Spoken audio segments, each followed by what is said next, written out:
बिहार के सबसे पहले first recruitment rally under Agnipath scheme, इस पर मैं आप सबको हार्दिक स्वागत करता हूं, जिसका कि मैं डीडीजी हूं। उसके अंतर्गत हमने अपने GIA website, join Indian army website, उस पर हमने पोटेंशियल कैंडिडेट्स को रजिस्ट्रेशन करने के लिए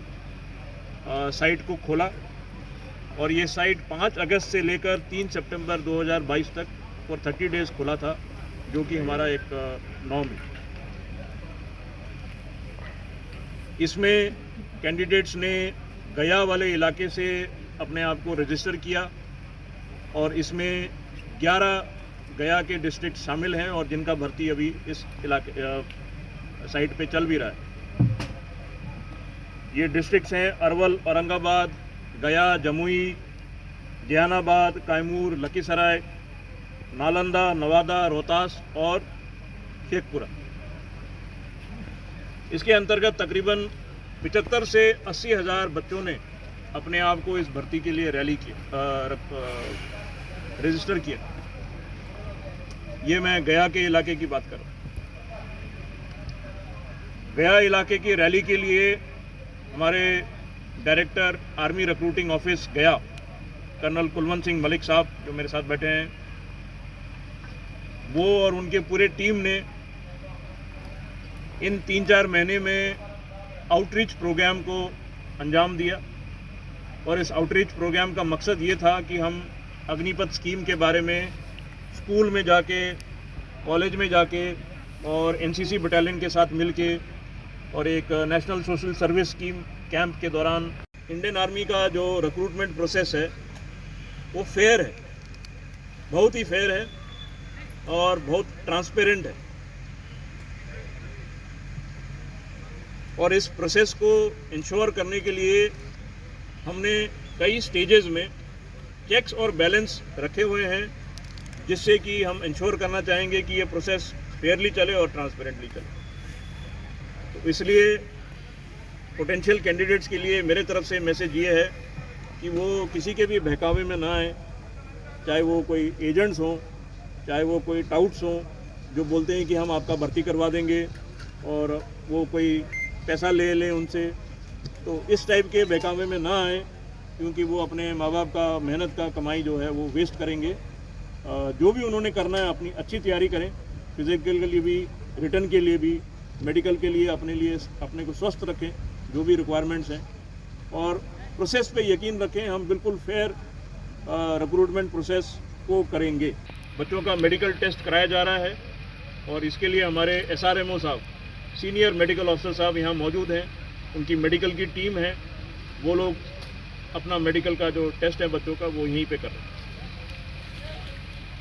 ये सब प्रक्रिया के बाद में जो बच्चे पास हो जाएंगे तो उनको हम CE के लिए बुलाएंगे, कॉमन एंट्रेंस एग्ज़ाम के लिए, जो कि रिटर्न एग्ज़ाम को बोला जाता है।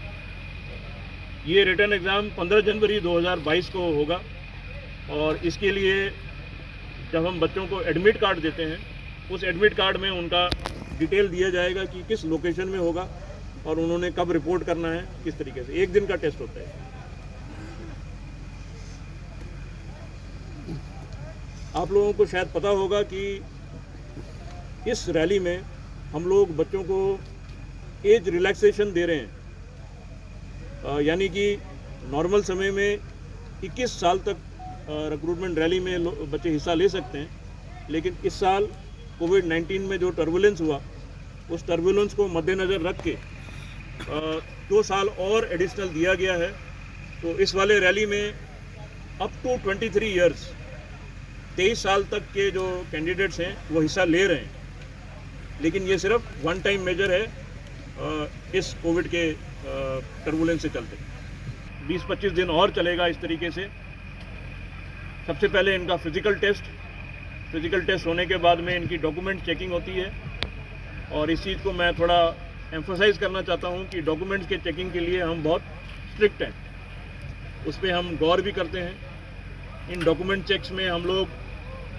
सिटीजनशिप सर्टिफिकेट, डोमिसाइल सर्टिफिकेट, उसके बाद एजुकेशन क्वालिफिकेशन और बर्थ सर्टिफिकेट या उनका जो बर्थ का करेक्ट डेट जो है वो, इन सब चीज़ों पे हम काफ़ी गौर करते हैं और हम इसको स्ट्रिक्टली